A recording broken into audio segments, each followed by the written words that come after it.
देखिए जी, रिपोर्ट के अंदर जो मोहतरम डॉक्टर साहिबान हैं, उन्होंने मुख्तलिफ़ जो टेस्ट किए हैं और मुख्तलिफ़ टेस्ट की नज़र में जो मुख्तलिफ़ एजेस हैं वो उन्होंने लिखी और फिर उनकी नज़र में उन्होंने अपना एक जॉइंट कंक्लूजन दिया है।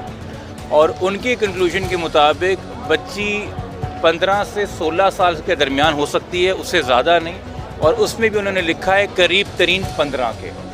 पहले ये बच्ची जिससे बार बार कहलवाया जा रहा था कि मैं 18 की हूँ, और पहले जो एक इम्प्रॉपर मेडिकल रिपोर्ट आई थी जो इसको 17 की प्लेस कर रही थी, जो इसके 18 के क्लेम को सपोर्ट कर रही थी, अब उस बयान की भी नफ़ी हो गई है, उस पहली मेडिकल रिपोर्ट की भी नफ़ी हो गई है। वालदैन का जो पहले दिन से मौक़िफ़ है कि बच्ची 14 साल की है, मेडिकल रिपोर्ट ने आज उस मौक़िफ़ की तायद कर दी है। ये हम सब जानते हैं कि मेडिकल रिपोर्ट आपको 1 से 2 साल की रेंज देती है, तो 14 साल की बच्ची 15 साल की रिपोर्ट में बताई जा रही है, ये बहुत माकूल बात है।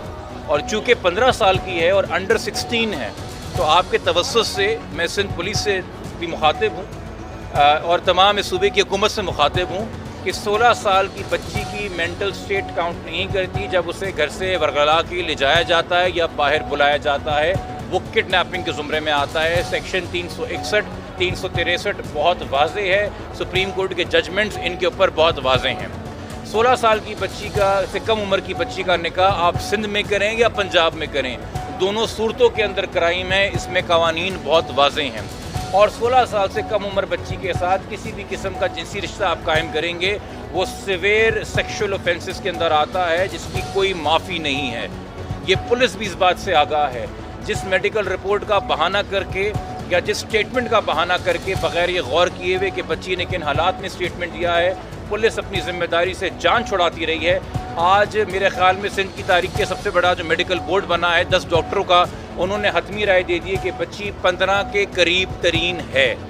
तो इसके बाद मैं तवक्को करूँगा कि कल इसी वक्त 24 घंटे गुजरने से पहले सिंध पुलिस की गिरफ्त के अंदर ज़हीर अहमद होगा, जिसको वो बार बार मिलते रहे हैं, बार बार बुलाते रहे हैं, तस्वीरें खिंचवाते रहे हैं, आईओ साहब मुस्कुरा के तस्वीरें खिंचवाते रहे हैं। उसने बेल लेने की तौफीक नहीं की, वो एक किडनैपिंग के केस में वांटेड है, मगर उसको अरेस्ट नहीं किया गया। ये सवालिया निशान बन गया है। आज इस केस के बारे में पुलिस के आला हुकाम ने 2 हफ्ते पहले आपसे कहा था ये केस ख़त्म हो चुका है, इस केस में कुछ नहीं है। आज मेडिकल रिपोर्ट आपको बता रही कि इस केस की कभी ढंग से तफ्तीश ही नहीं की गई थी, तो ख़त्म आपने कैसे कर दिया। ये चार्जशीट है सिंध पुलिस के ख़िलाफ़, ये चार्जशीट है सिंध हुकूमत के ख़िलाफ़, ये चार्जशीट है पुराने आपके साहब AG जनरल के ख़िलाफ़, जिन्होंने अदालत ने बोला था ये किडनैपिंग का केस ही बनता। बच्ची की स्टेटमेंट को देखिए। तो इस मेडिकल रिपोर्ट की रोशनी में और नादरा डॉक्यूमेंट्स की रोशनी में, जिनको हम पहले दिन से कह रहे थे कि ऑथेंटिक डॉक्यूमेंट्स हैं, उनकी रोशनी में ये क्लियर ब्लैक एंड वाइट में किडनैपिंग का केस है, ये एक चाइल्ड मैरिज का केस है। और उसके बाद ये करंटली बच्ची इलीगल कन्फाइनमेंट में तस्वुर की जाएगी